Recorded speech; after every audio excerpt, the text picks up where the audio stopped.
an Unspoiled Network podcast. This is Spoil Me, covering The Magicians, Season 2, Episode 10, The Girl Who Told Time. In this episode, Margot finally has to break the news to Fen, and she does it in probably the least compassionate way I've ever seen. She did not handle this well at all. And also, we find out exactly what might be at stake for Penny in the future as a librarian, and I'm not super thrilled about this. Welcome to Spoil Me.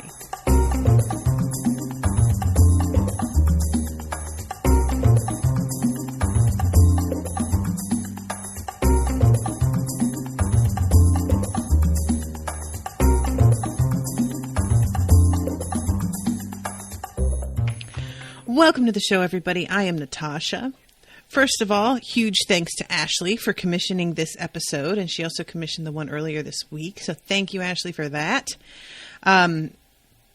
Y'all, this episode really went a long way, honestly, in terms of soothing some of my anxieties, because I just really didn't want this, deception of Fen to go on for too long. It already went on longer than I thought it would. And like I said, I was kind of concerned that maybe Margot was going to try and deceive her or deceive Eliot. And I really was not interested in watching a, Good Omens baby exchange farce happening. So I'm glad that that has been done away with. But is anybody else kind of shocked by the way that Margot tells Fen? Because she doesn't sit down and say, first of all, there's no apology. And that feels on brand. That's not a huge surprise.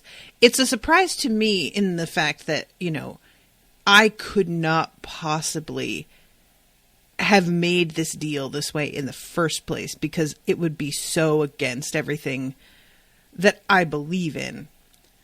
But if I were, I would feel so guilty that I would do nothing but apologize all the time. Me and Margot are clearly very different people in this way. So the fact that she doesn't apologize and kind of frames it as, I asked you if you'd do anything I said, and you said yes, that's on you, is on, I guess that's on brand. But I don't love that she just kind of blurts it out in the middle of this hallway right after Fen is just kind of confiding to her, really, because Fen is worried that she's starting to go crazy. And last episode, somebody had mentioned how you can't see the fairies unless you've made a deal with them, which I had forgotten was a thing. And it didn't occur to me that they would see Fen as part of the deal, of course, because it's her baby. So I thought that it was just going to be Margot seeing these and not Fen at all. But it turns out that Fen can also see them, only she has no idea why. And she can tell other people can't see them. So, of course, she thinks she's going nuts. And also when you're pregnant, all sorts of crazy shit can happen with your hormones. So I wouldn't be surprised if she was worried that it was something that was associated with the pregnancy. So, I feel like she's opening up to Margot, being oh my God, you can see them too. I'm not crazy. And then the way that Margot tells her is just well, I had to make a deal. And she's what kind of deal? And Margot sort of says, your baby. You idiot. Duh. Of course it's your baby. And I'm girl, what are you doing? Don't treat her like the damn fool because you made a crazy deal without talking to her about it first. She's not the one here that needs to be talked to. Maybe they're an idiot. Margot, listen, I love you, but girl. So Ashley in the comments says, I think it was kind of a cop-out that she didn't tell Fen and Eliot together. Yeah, I feel and I want to preface this with, I'm mostly enjoying The Magicians. As a whole, I think this show is fun and has some really interesting ideas and decides to follow through on consequences for things that a lot of shows would just let it go. And I enjoy the like down and dirty and sometimes raunchy aspects of magic that they're willing to play with. But one thing, and I don't know about the book, but one thing the show does is they love to cause little bitty miscommunications and have people not tell one another the thing that they should tell one another right off the fucking top. And that, for me, is my number one pet peeve in writing. When people don't talk to each other the way that they would talk to one another in real life. It's a strange thing because the show is trying to be like, oh, let's have them be real people who swear and talk about sex and whatever. In addition to magic, this isn't some sort of wholesome universe. So they're wanting to have them talk like real people in a way. But when it comes to the actual way people communicate, they don't always. And it's sort of a wanting to have their cake and eat it too. You know, I mentioned this in the conversation between Quentin and Julia at the end of the last season, that like, I didn't feel like she really tried to explain to him exactly what had happened and what was at stake here. And they could have worked something out in which they both benefited, but they didn't actually talk. And I find it really hard to believe that when there are two people who are both dealing with like life-threatening situations, and they both have like they're both invested in the same weapon in order to come out of it alive, that they wouldn't find as many opportunities to talk this through as possible. And if you can only get plots to spin out and be interesting by having people just not talk in a normal way, I don't feel like that's super legit. And you can have people not talk because of a character thing. You can have a character who doesn't trust people. You can have a character who would misinterpret something because of, you know, you can have that. But I feel like The Magicians does tend to lean on it in terms of sheer, like, plot contrivance more than they lean on it for character. And this, like, the fact that they are not having her have this conversation with Fen, it doesn't, or with Fen and Eliot, is sort of, I think, them trying to like draw out the reveal to Eliot of what Margot did in this way that like, why would you do this? Is Fen not going to go right to Eliot and tell him what Margot did? Are we supposed to like start the next episode and think that Eliot doesn't know that Fen didn't tell him that she's trusting Margot to fix this and take care of it, and then and intending to continue on with her life once Margot has fixed it, never telling Eliot what Margot did if she's able to switch the deal?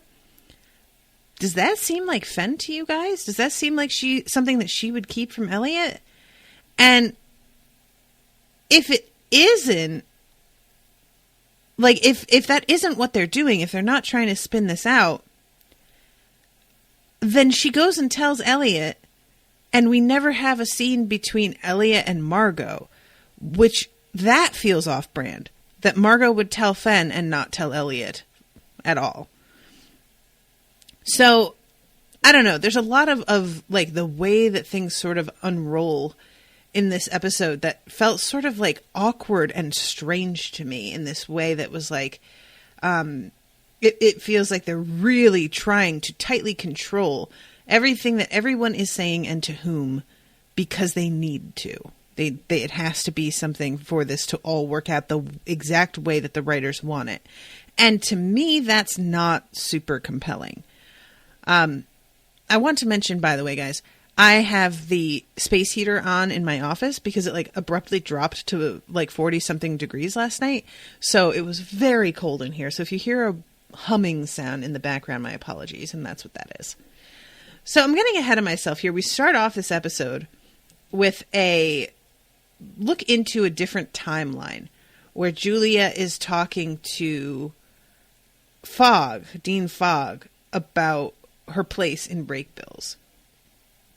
And it turns out that she is a knowledge-based student. It's a weird scene where I had been sort of like impressed with this actress because of her continually being able to do the desperate, near tears, panicking sort of thing for like a season and a half. And then being pretty good at the soulless psychopath thing as well. But this scene where she is in a different timeline and supposed to be sort of, I don't know, covered in wonder, you know, it's supposed to be like she's just sort of overwhelmed, I think, by magic and what she's able to do. I think it felt strange. It didn't, I don't know. I didn't get a lot from that scene. I don't know if I'm alone or not. But in the end, when we see that scene, it wraps up with Dean Fogg coming to let her out of the magical clean room that Kady put her in. And like, I don't really understand. I mean, I do understand, but this is the second time that she's been like thrown into a dungeon and then immediately let go. So from now on, when somebody gets thrown into a dungeon, I'm not going to really care because it doesn't feel like this sticks at all. And Dean tells her that she isn't like obligated to stay. She's not a student, and he's not a jailer. And he tells her that he has known her a few other times and that she is somebody who seeks knowledge and that she's going to be able to get through this, essentially. And has some faith in her. And one could argue that having faith is what she needs right now. People believing in her is what she needs. But I don't know if I'm alone here. It felt like a really abrupt turning of the corner, where previous episodes she's screaming at Kady to let her out and getting really angry. And then this episode begins and she seems genuinely concerned about the fact that she doesn't feel anything. And is talking about how she can know from the outside that what she did to Quentin is wrong, that she can understand it, but that she doesn't actually feel like she did anything wrong. She doesn't feel sorry. She doesn't feel guilty. And she knows intellectually that the previous version of her would feel terrible and would never have done this.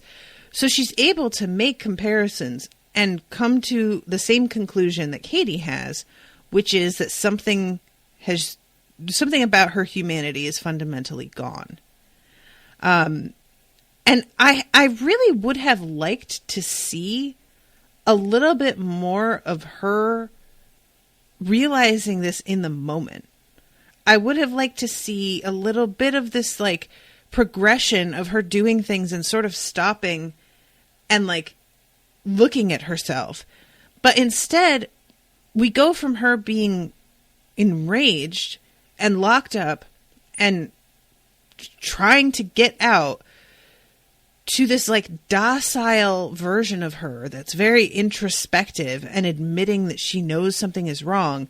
And it feels extremely sudden. And I'm not sure if I'm supposed to believe it, because I think that if anything, how unexpected this feels makes me suspicious and wonder if this is also just another act, you know? I'm not convinced that she really cares that she doesn't feel the way that she did.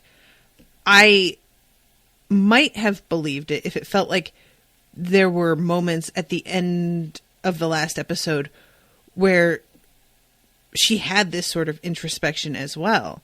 And Kady locking her up didn't cause this immediate defensive, angry, violent reaction. But as it stands, this was not super believable to me. We go into, from there, the scene with Margot, who I guess Margot still isn't even aware that Kady released Julia, if I'm not mistaken. Like, Margot was the one who ordered Julia to be locked up. And she did that because Julia burned down all the trees. And then Kady comes and lets Julia out. And then Julia gets locked up at Breakbills. And then Julia gets let out again. Is anybody, like, keeping an eye? Is there any alert that goes out when those guards wake up and realize that, like, yesterday Julia got let out? Because there's nobody seems to be particularly worried about that. I would be, you know, she just, like, kind of ruined a potential peace that you could have been working towards by killing a bunch of trees, by committing arbicide. I would want to know that she got out. And we see Margot really getting on Quentin's case about the fact that he has been drinking. And I should mention that according to Margot here, that she says it's been 3 months. He says technically it's only been a couple days on Earth. So, and that helps me because I was really like, how does that happen with Julia? She's been locked up for months and he's just letting her out. But yeah, it's been 3 months on Fillory of emo Quentin, as she puts it. Not my favorite Quentin.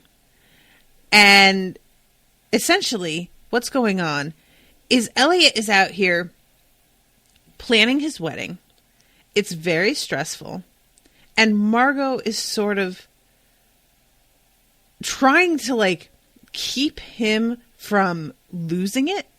And she is getting a bit tired. It's really funny. He gets, like, brought a sample of cloth and he just fucking chucks it. And she calls him Groomzilla. And we wind up finding out that the reason behind this is because Eliot has found out they call Nate Silver a wizard. Those of you who don't know Nate Silver, he's the one that runs that sort of, like, it's turned into sort of a legendary statistics site. And he has been right about pretty much everything using this algorithm that he has tried to predict, except for the 2016 election.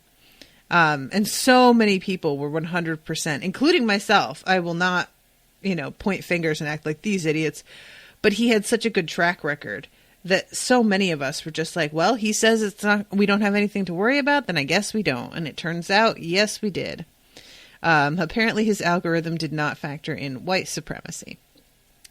So this polling that he does, apparently Nate Silver does it with magic, is something that Eliot has adopted. And he has found out that the people of Fillory do not like him. His approval rating is at like 26%. And he's feeling really frustrated because he has tried so fucking hard, and has managed to sidestep a war, has managed to bring back the wellspring, and yet everyone is dissatisfied. And the thing is that I don't know, again, still, if he knows how the wellspring got brought back. And one would think that it doesn't matter, that the people who are here living in this kingdom really wouldn't give a shit about the details. And maybe they don't, one would think the wellspring coming back would be enough to just be like, yeah, no, I feel like that's an unqualified win. But I wonder if it's gotten out about the fairy deal. I know that Fen doesn't know, so I would think it hasn't gotten out. But I have learned that there are things that get leaked to common people before people in power find out about them. And it might have worked out that way. And he says something about sidestepping this war, and, like, Margot wound up declaring this war because of their castle being, like, covered in an illusion, which, while I understand her irritation, declaring war was a really stupid idea. And sidestepping a war that you caused that isn't exactly necessary in the first place, or wasn't for the good of the people, it was simply because your pride was injured, isn't strictly something that should be celebrated or given a ton of credit. It's just you cleaning up the mess that you created in the first place. And so I get in some ways why people are not particularly excited about it. Plus, he did like single combat, and not only did he not kill the guy he was fighting, but he's now going to marry him and give him half the wellspring. Like, it's not shocking to me that people don't love this. So Eliot is seeing everything about the preparations for his wedding through this lens of whether or not everyone else is going to like him, and whether they're going to be pleased by what's going on. And I don't know. It's a weird sort of, I have some understanding of where he's coming from, because I have always been a people pleaser. It's part of why I make a good host. And it's part of why I've always been really good at customer service, even though I hate it. Is that I want people to be happy, and anticipating what somebody wants is a really like something that happens when you have a lot of empathy. So I've always been good at it because I'm overly empathetic at times. But I really feel for Eliot in his search for universal popularity, because that is just impossible. And while I know it's impossible, I fall into the same trap myself as somebody who runs their own business and is the face of their business and, is constantly interacting with the people who consume my work. It's really difficult sometimes to feel like you want to make everyone happy. And especially, I see as Unspoiled has expanded, there are a lot more people with a lot, like, there's a growing variety of points of view because the sheer number of people listening is growing. And there is a growing demand for coverage of other properties because so many people are getting involved in messaging and asking, can you cover this? Can you do that? And you start to feel like you're being pulled in a lot of different directions, and you sort of have to put boundaries up and be like, here's what I can do, here's what I can't do. And that's just dealing with like a pretty niche business with not that many people involved in the heart of it. And Eliot's out here running a kingdom. So I really get why he is feeling the kind of stress he is, because when it comes down to it, Eliot is kind of the last person that you want in charge of stuff. He does get so easily flustered and stressed out.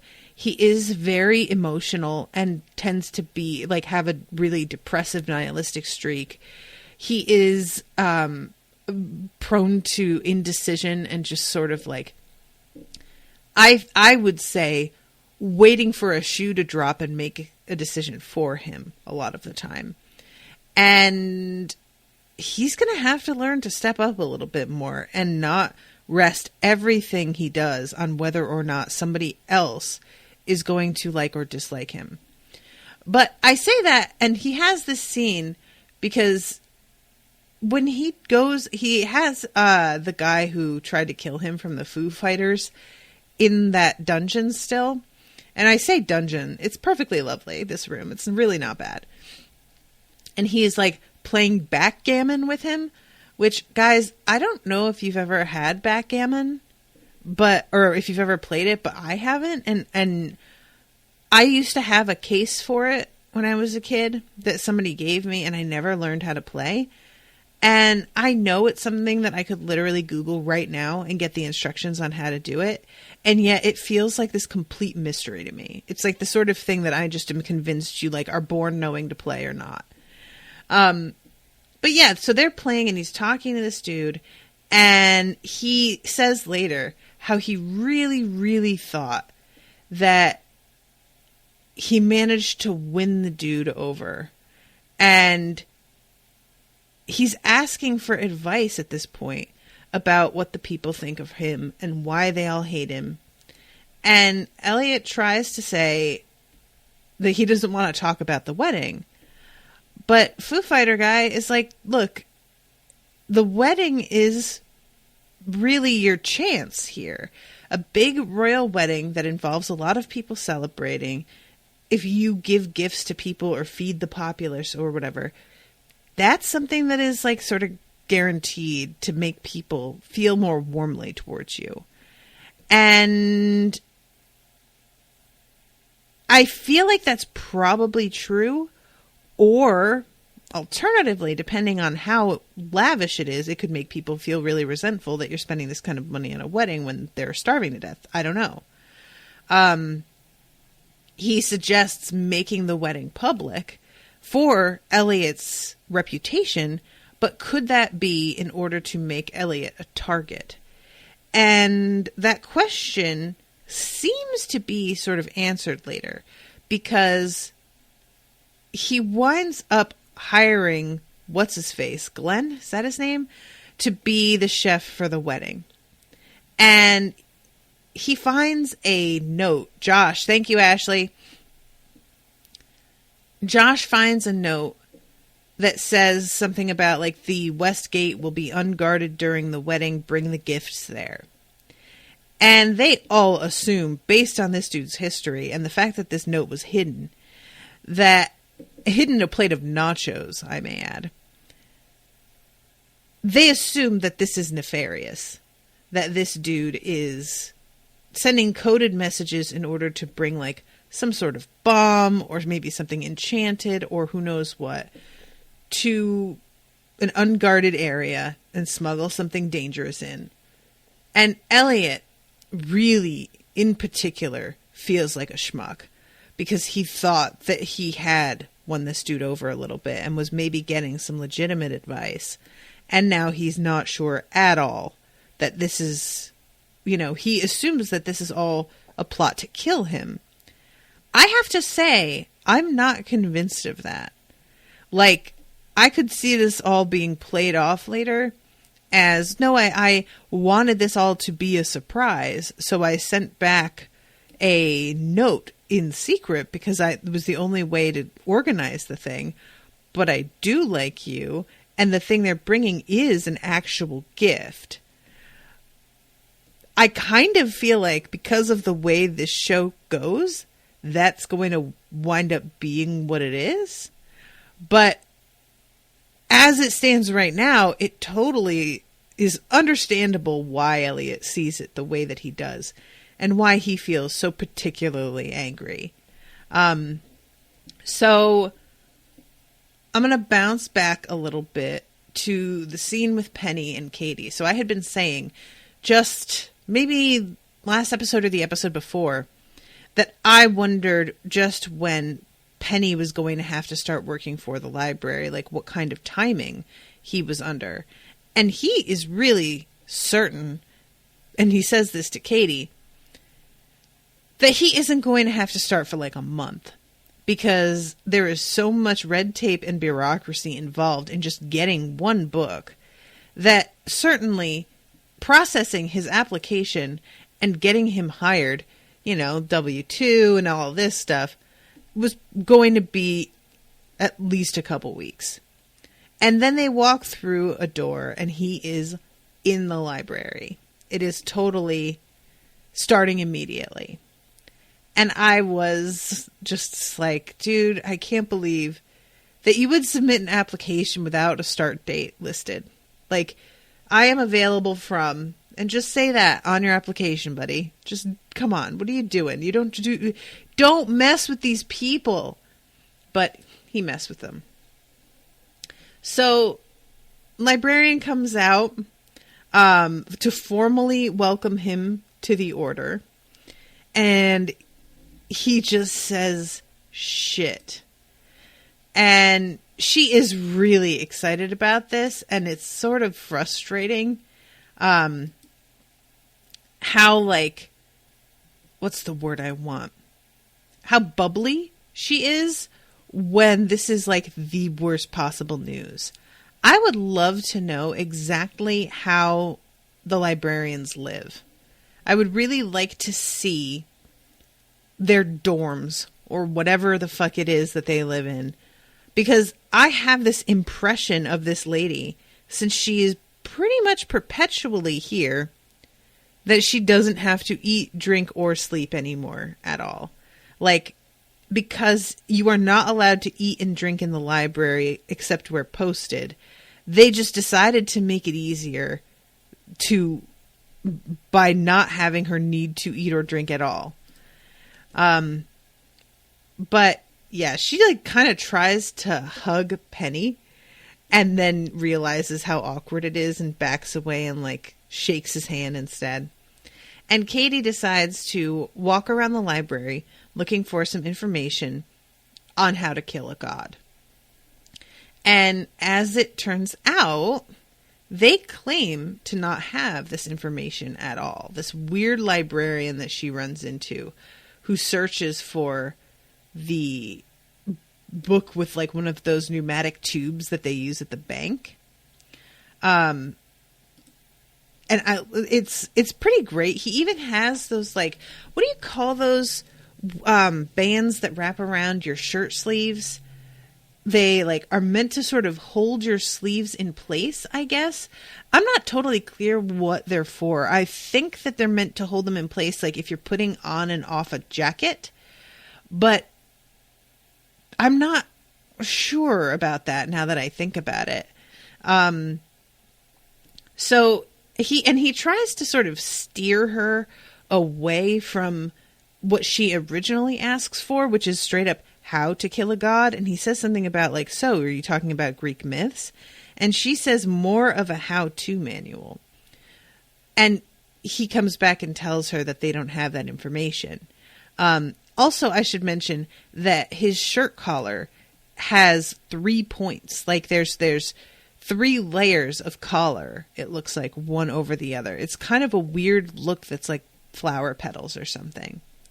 But yeah, when we find out later that the information that Kady is looking for is considered so dangerous and potentially like volatile that it is kept in a secret room called the Poison Room.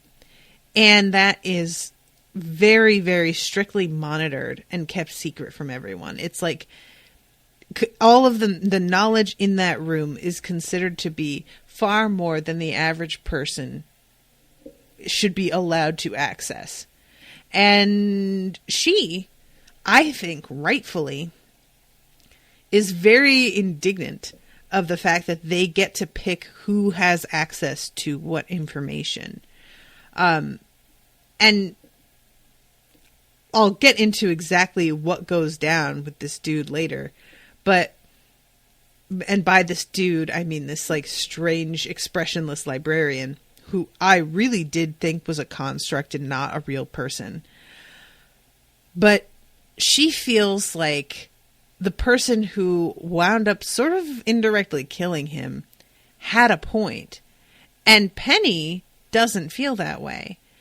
And the thing is, I see both their points, and I always really like it when shows manage to make me take sides with characters in an argument, like kind of on equal terms, because I think he's right that there is certain knowledge that shouldn't just be out there in the world. However, I think that Kady's particular situation should be enough that they make exceptions. So what I mean here is, I think there should be some sort of advisory board that looks at individual cases of people trying to get access to these books and grants permission or not. And maybe you don't let them leave with the book. Maybe you make sure that the room that the book is being kept in is enchanted to prevent copies being made. Something like this. But that you at least allow basic access on a case-by-case basis.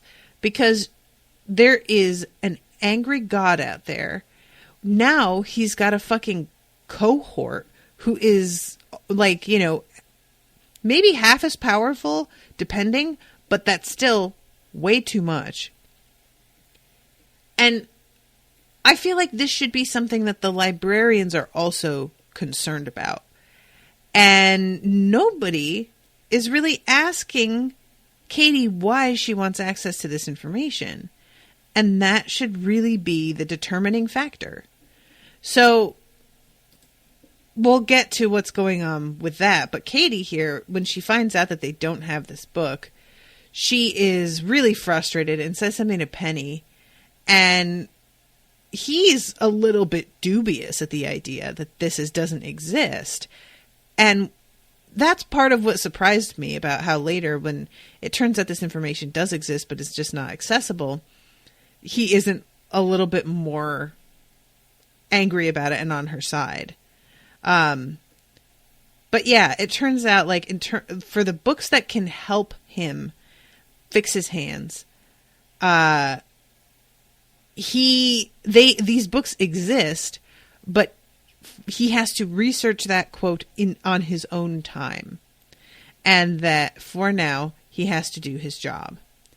And what's sort of hilarious here is that he's being assigned to track down a book that is overdue for 10 years now.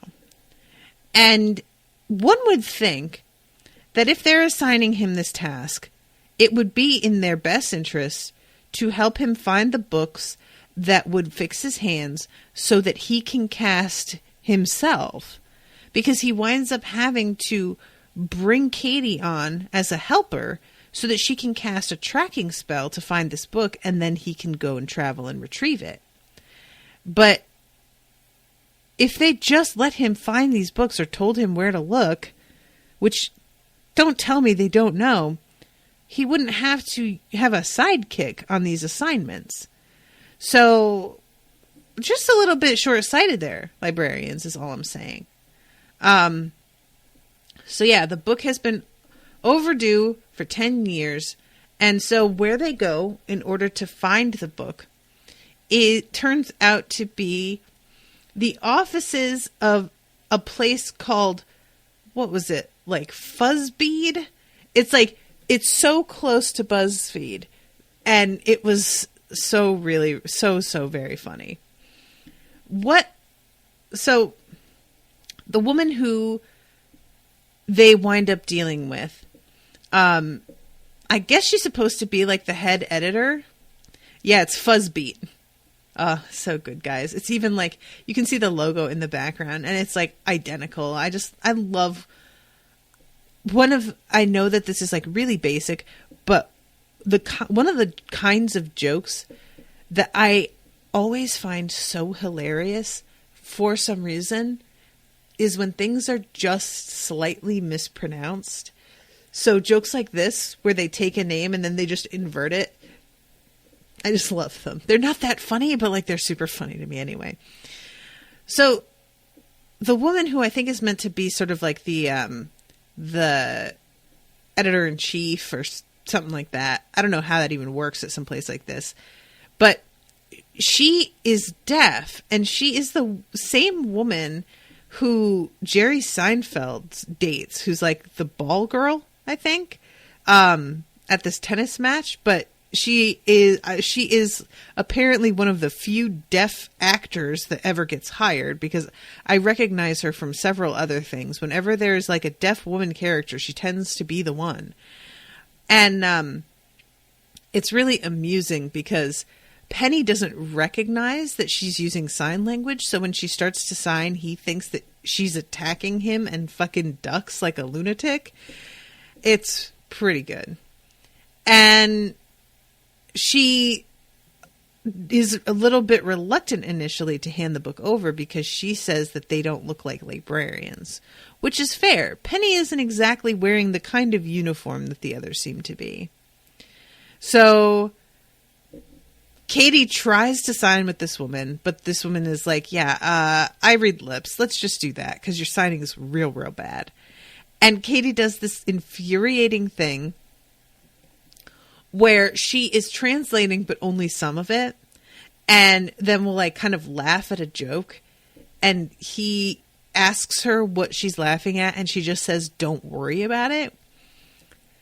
Guys, this is the kind of thing I mean when I talk about, like, how infuriated I get when basic, normal communication is not written into a script. I don't understand it. Just tell him. And maybe the writers felt that her repeating what she said to Penny isn't super interesting. I'm like, maybe, but then you know what you do? You have him go, "What'd she say?" End scene. You don't have him say, "What'd she say?" and then let us watch Kady go, "Don't worry about it." There's no reason for her to not tell him. It was funny, and now they're walking, and then and apparently just walking in silence. She has all the time in the world to just tell him this funny thing that this lady just said, because she said, "Jesus, I do not want to know the late fee." So yeah, I just like strange moments like this. So they get to a shelf, and he's about to just like kind of paw through it and find the book. And he's also really pushy about immediately getting this done and getting the fuck out of there. But she is talking to Kady, and she's explaining half the clickbait out there is encoded knowledge for the magicians. And Kady just says, "Yeah, right." And when he says, "What is she saying?" again, Kady tells him, "Shh." Which I'm like, what the fuck? Just fucking explain. So she points to this article somebody's working on called 18 Pandas with Things That Look Like Pandas. And when she like waves her hand, we see this like really intricate sort of graph, a bunch of like astrological symbols and runes and whatnot on it. And he says that is how to conjure dark matter, which feels pretty serious, but there it is. And then he looks at her and goes, "What did you do to the pandas?" Which I have to confess made me laugh out loud. Just the look on his face when he says that, just like, what did you do to the pandas? Like, he's just really like, what the fuck, guys? And yeah, Kady says all of these articles are, and this lady says principles of illusion magic. And she says, how about drunk guys eating kids' vitamins? And she says, oh, that's just drunk guys eating kids' vitamins. They vomit rainbows. Yeah. So finally, they go and get the book, and there's this moment that I thought meant something, where Kady asks her, she says something about how the accessibility of the library is not great. And Kady mentions, yeah, I've had a little trouble with that lately as well. I'm trying to find out how to kill a god. And this woman sort of gives her a look and then pulls the slip out of the back of the book and gives it a flick and looks at Kady in this way, like, and I 100% was like, she just did something weird here. But I never in a million years suspected what it was that she had actually done.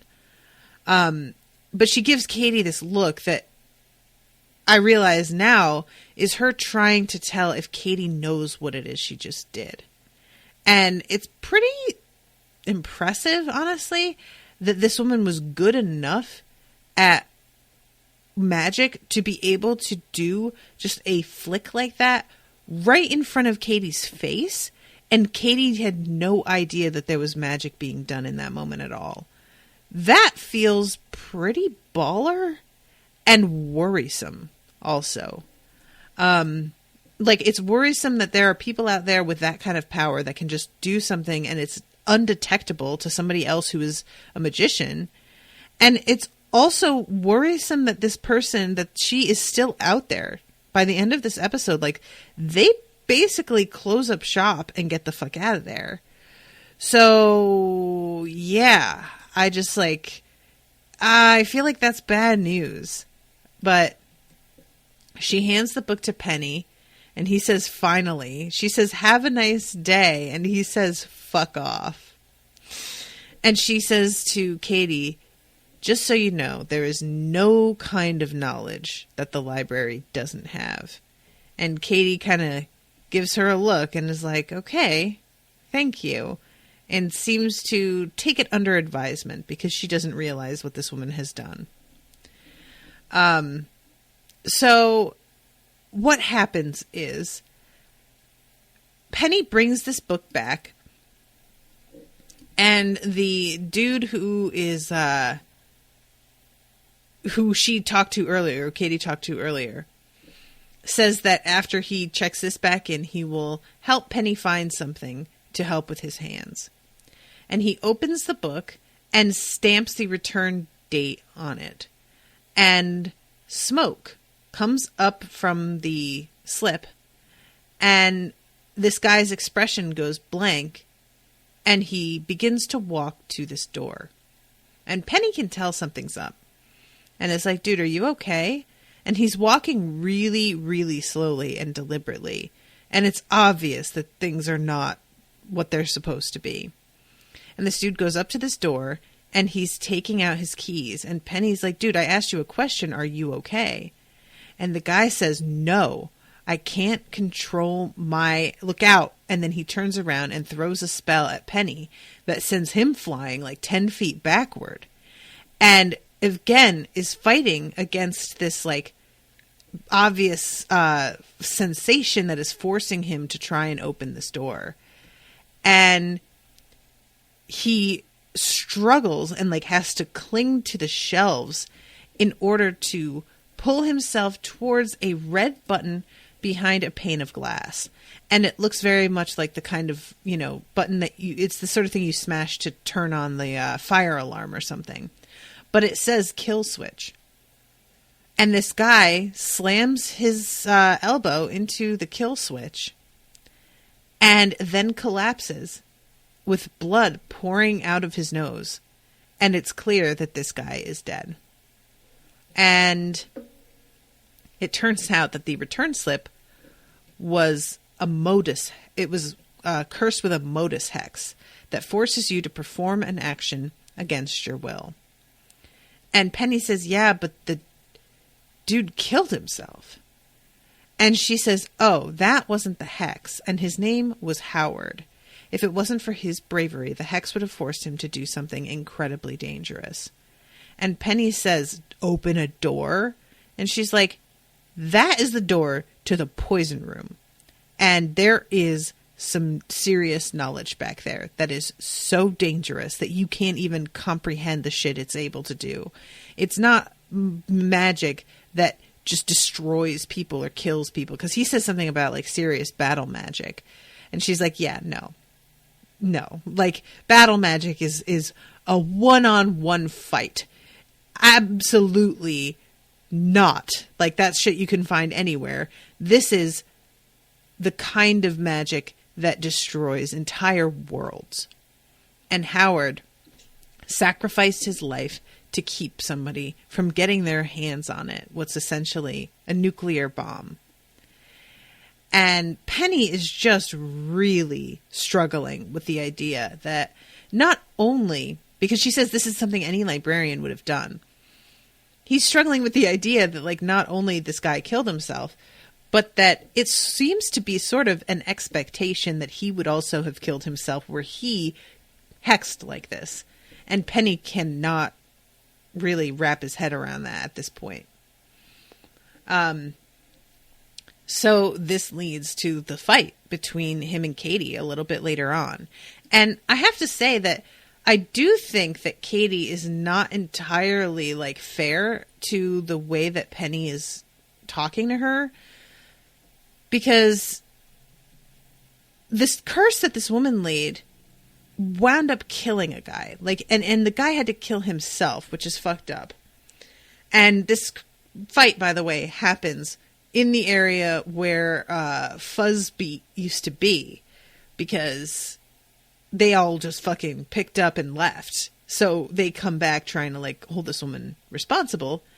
And there is no real way to do that. She gone. And there is a card that is left on the counter that says, "Thank you very much." And she opens it, and it says, it's from the deaf woman, whose name I'm forgetting. "For Kady, the Ars Decidium, author unknown." And she gives like the exact location number and everything. P.S. It's in the poison room. She gives the call number for it. And the fact that she knows exactly where it is, despite the poison room being locked, is really interesting to me. I would like to know how she knows that. But Eliot is defending the fact that they keep some of the knowledge separate and away from everybody.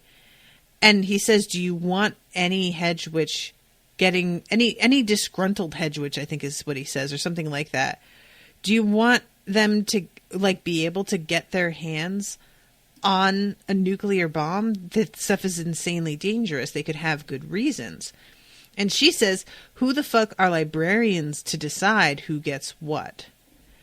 And when he says something about any disgruntled hedge witch to get their hands on a nuclear bomb, she says, "Fuck you," and walks away. And he says, "I'm not talking about you." And she says, "Yeah, you are." And he says, "No, I'm not." And I really agree with him on this. Like, the two of them each have good points in this particular argument, but the way that she's like reacting to what he's saying and taking it so personally does feel really unfair to me. Like, it's super clear that he is talking about people who are out here with an intent to harm. People who are, unbalanced, angry, have a grudge, or are trying to get their hands on even greater knowledge and are going to be going after giant weapons in order to get it. And she has a particular person that she wants to get at, and that's a different situation.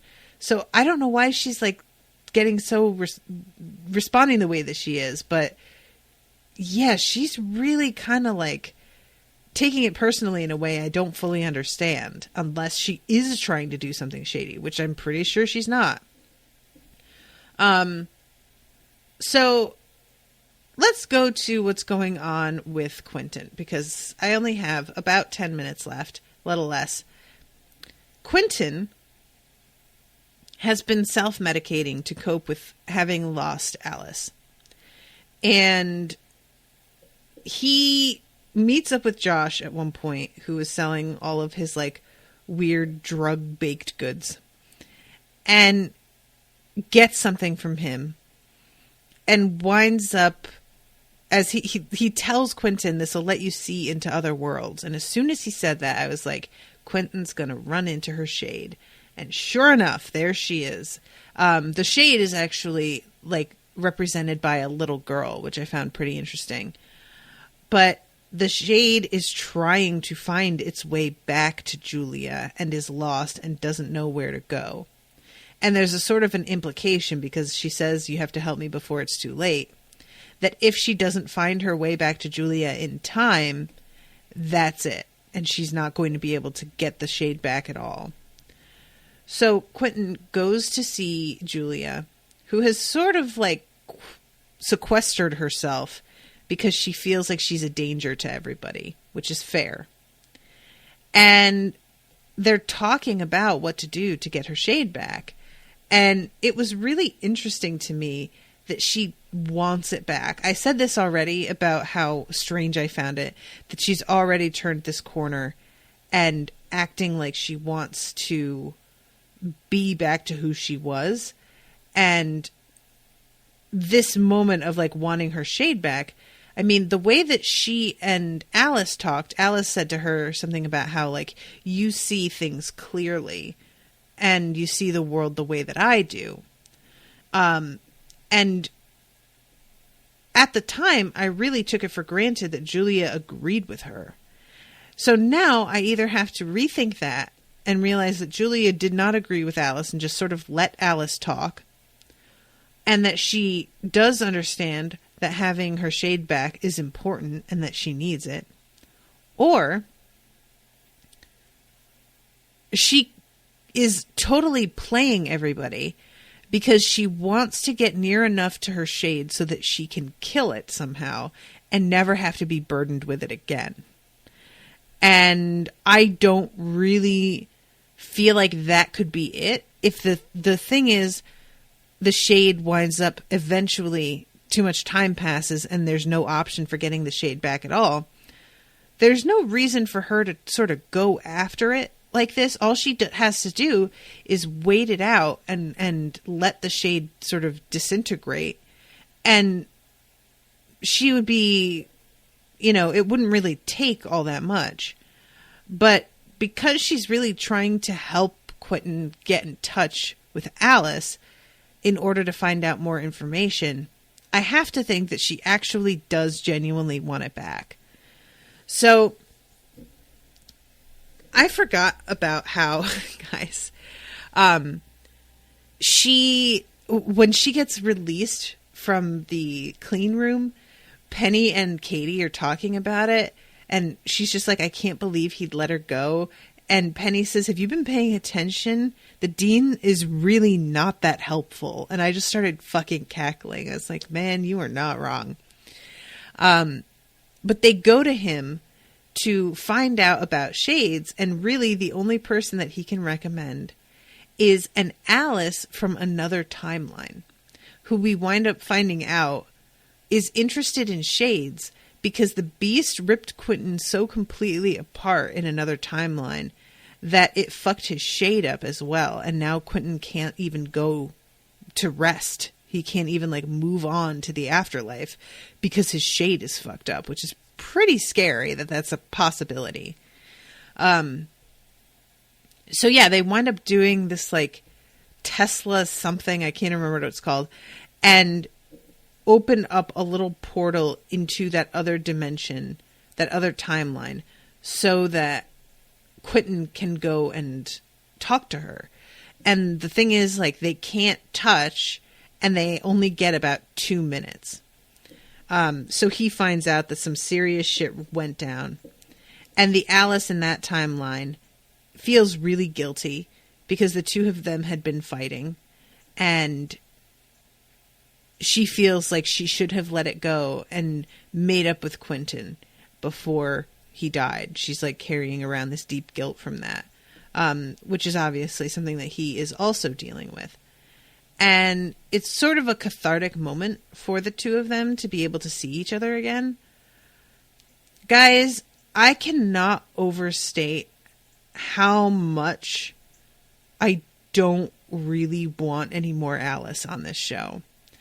I like Alice as a character, and if you wanted to just keep her around as a person, that would be one thing.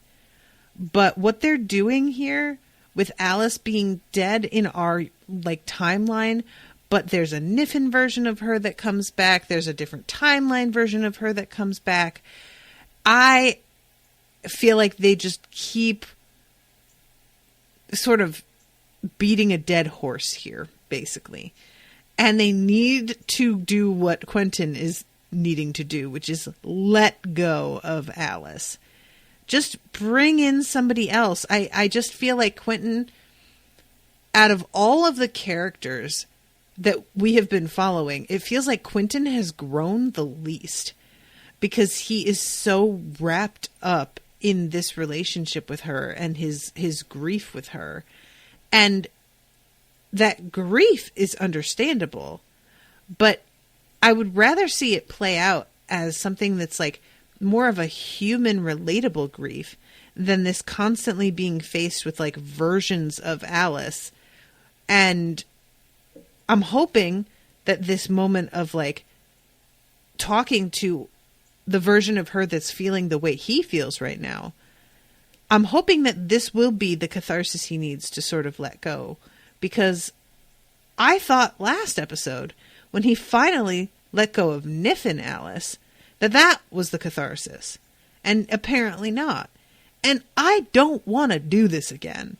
So, fingers crossed that this is the last of this, because I had given the show some credit for killing her Then I had to take it back because they sort of brought her back in Niffin form.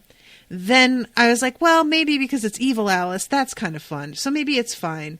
And then they did this, and now I'm just starting to be like, all right, guys, you know what? I was really trying to, like, reserve judgment here, but you're starting to go down the exact road I've been talking about. So, we'll see. But the episode ends with, because he goes to her to find out exactly how to, like, get in touch with shades, and she says you have to go to the underworld and you have to find an ancient one in order to do it, and he asks what that is and she doesn't know. And the episode ends with Julia looking through some books, and she says that she thinks she's figured it out, and she shows him the illustration of a dragon, and that's pretty dope. I'm gonna meet a dragon maybe, so we'll see. Ashley says, I mean, the show's produced by one of the Supernatural producers. So, Ashley, I've only seen like the first 2 seasons of Supernatural, so I'm not sure what that means, but I'm going to assume that means that they have trouble letting go and recycle the same characters over and over, which that's a bummer. I'm not looking forward to that, but what are you going to do? I just like... People, writers, have some balls, man. Honestly, like, be willing to kill people. If you don't feel like anybody's ever really gone, why do I care about the stakes of anything? I'm not worried then, because I know even if this person dies, they're still going to fucking be around. So then I'm not really concerned about them if they're in danger. It just starts to, like, you know, and, I mean, even Song of Ice and Fire, like, a lot of people hold up that as somebody who is willing to kill characters, but the truth is, even that, there were a couple characters that he was willing to kill, and then that was it, and never again, and that he did the same thing where they were able to come back. So yeah, we'll see, but you know, I want Quentin to move on and be more interesting, and him clinging to a long dead ex-girlfriend is not interesting and does not move his character forward. So, I don't know. So yeah, this episode I'm like glad that Fenn knows, but I don't know if Eliot knows. There's a lot of stuff that's still sort of up in the air that I'm worried about. So I guess we'll have to wait and see. But thank you, Ashley, for hanging out with me in the chat and for commissioning this episode. And thank you to all of y'all for listening. I hope that you enjoyed it, even though I ragged on it a lot. And I will see you soon with a new one. Toodaloo, motherfuckers.